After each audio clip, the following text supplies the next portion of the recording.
Hey guys, welcome back to Camille's Corner. So I know y'all are probably tired of me talking about this Cardi B versus Tasha K lawsuit thing, but I mean, if you clicked on this video, then that means you're interested, and so am I. So there's been some heated debate about the law in my comment sections, and it piqued my interest a bit. I told y'all before that I'm not American and I don't know one thing about US law, but I like to learn, so I went doing some research. Because if y'all haven't realized by now, I want Cardi B to win this thing. But I gotta say, reading through the comments from actual Americans who know their law a hell of a lot better than I do, it didn't seem too good for Cardi B. Like, people were making some really great points. People were explaining to me that in US law, a person has to not only prove that they were defamed, which in this case is pretty obvious, but the person has to prove that they lost something as a result, like they lost business opportunities or they lost contracts or something financially. And when I heard that, I was like, oh hell no, Cardi B is about to lose this lawsuit because despite Tasha K's relentless attacks on her, Cardi B is winning at life. She's still getting booked, she's still making money, she's still topping the charts. She just won a freaking Grammy. So clearly Tasha K's defamatory comments hasn't hurt Cardi B financially at all. Not that I could see anyway. Even Cardi B herself said Tasha K ain't stopping her success. I'm doing good. Best believe I'm eating well. I'm doing great. It's okay to do that, but guess what? Y'all not going to block my blessings. I'm going to keep getting bigger because the deals that I'm getting, that I'm negotiating, they're crazy. It's like everybody want a piece of me. And the offerings is just getting bigger and better. Bigger and better. And I just keep getting bigger and better. So how is she going to prove that Tasha K defaming her caused her to lose anything? So I went researching Georgia law just to get a clearer understanding. So I went onto a website called minklaw.com, which is a law firm that specializes in defamation cases, and they boast of having a near 100% track record of winning cases. So I think they're pretty credible, and I think they know what they're talking about. This ain't Wikipedia, y'all. These are actual experts talking. And they set everything out in a really clear and concise, easy to understand way. And now I truly believe that Cardi B can win this thing. Let me explain why. Now, I'm not claiming to know any of this stuff as an expert. Quite the opposite. I don't know shit about US law. I'm just going by this guide from a firm that specializes in these types of cases and giving my opinion on how it could relate to this case. So, according to Mink Law, in Georgia, a person suing for defamation has to prove these four things. They have to prove that a false statement was made, that the false statement was communicated to a third party, that there was fault on behalf of the defendant amounting to at least negligence, and that the plaintiff suffered some sort of harm because of it. So let's see. Both Tasha K and Starmarie have said that Cardi B has herpes. Starmarie said it in her exclusive interview with Tasha K multiple times, and Tasha K repeated it in a later video where she claimed Cardi admitted to having herpes. When what Cardi B actually said was, DK, I had a cold sore, which Spanish speakers know means people are saying I had a cold sore. I did a whole video on this shit. So lie number one, or mentira numero uno, for my Spanish-speaking people because this lie involves some Espanol. So Tasha K says Cardi B confirmed that she has herpes. She says Cardi B admitted to having cold sores, which is related to the herpes virus. So she proceeds to play a video clip from a live that Cardi did some time ago where Cardi herself says the phrase, I have a cold sore. They don't have a life. Like, it's annoying. It's frustrating. Like, it's just like everything, my nigga, everything. I had a cold sore. It sounds incriminating, right? The words, I had a cold sore, did come out of Cardi's mouth. Except Tasha K completely ignored the phrase that came before that. DK. DK. Cardi said, DK, I had a cold sore. In fact, in that live, Cardi was doing that annoying thing Latino people do when they speak, switching between English and Spanish, and though nobody can understand what in the fuck they're saying. Esta gente tan loca. Ellos hacen cualquier... They say any fucking dumb shit. See what I mean? Cardi B, as a bilingual woman, she was speaking and switching between Spanish and English. But that phrase DK is important because do you know what DK means? It means supposedly. Loosely translated, it means that's what people say. But don't take my word for it, y'all. Here is Google Translate. Google Translate says DK means say that, as in they say that. Or internetslang.com, they say DK means supposedly. Or here's another website, I can't even remember which one I got this from, but it said DK means that's what I heard, and it's often accompanied by eye rolling or shoulder shrugging. Even Urban fucking Dictionary has the meaning of DK, and they say DK is a Dominican word meaning supposedly or not even. So let's hear what Cardi B said again. They don't have a life. Like, it's annoying. It's frustrating. Like, it's just like everything, my nigga, everything. The guy had a cold sore. The guy had a cold sore.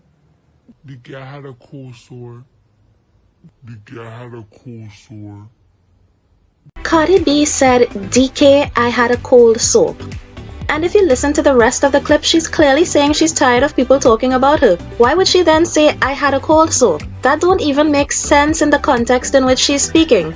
She says, supposedly, I had a cold sore, as in, they're saying I had a cold sore.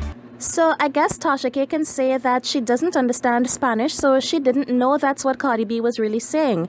But then Tasha K went on to point out a mark by Cardi B's mouth, which she said was a cold sore, which pointed to Cardi B having herpes. Cardi B, by the way, has showed photos of herself from when she was a kid with the same mark by her mouth, which she said is a birthmark.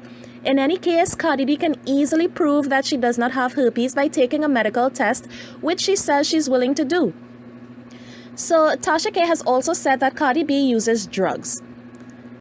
Cardi says she's never did drugs.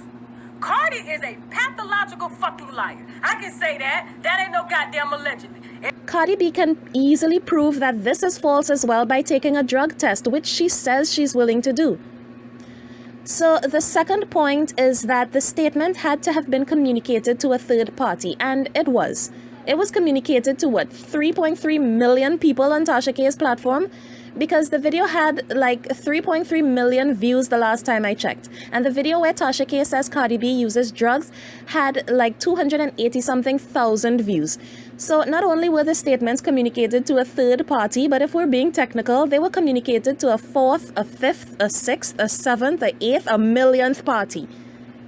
So the third point is that Cardi B has to prove there was fault on the part of the defendants amounting to at least negligence. Y'all, Tasha K has admitted that she did not believe Starmarie's story, but she ran with it anyway because it was entertaining. Believe her whole story, but it was entertaining, goddammit. And, you know, people keep saying Cardi B is a public figure, so it's okay for all of this to take place because the law is different for public figures. Well, that's apparently true. Mink law states that the burden of proof is stricter for public figures and they have to prove actual malice. And Mink law states that to prove malice, you have to show that the defendant had doubts about the truth of their publication. It says publishing with such doubts show reckless disregard for truth and it demonstrates actual malice. So again, y'all, Tasha K said she did not believe Starmarie's story, but it was entertaining. If that isn't malice, I don't know what is. Believe her whole story, but it was entertaining, goddammit. If that isn't negligence, I don't know what is. And the fourth point is that the plaintiff has to prove that they suffered harm as a result, and that's where this got tricky for me. I still could not see where Cardi B suffered any financial harm. So far, 3 elements of this thing can be proven, but the last one seems iffy.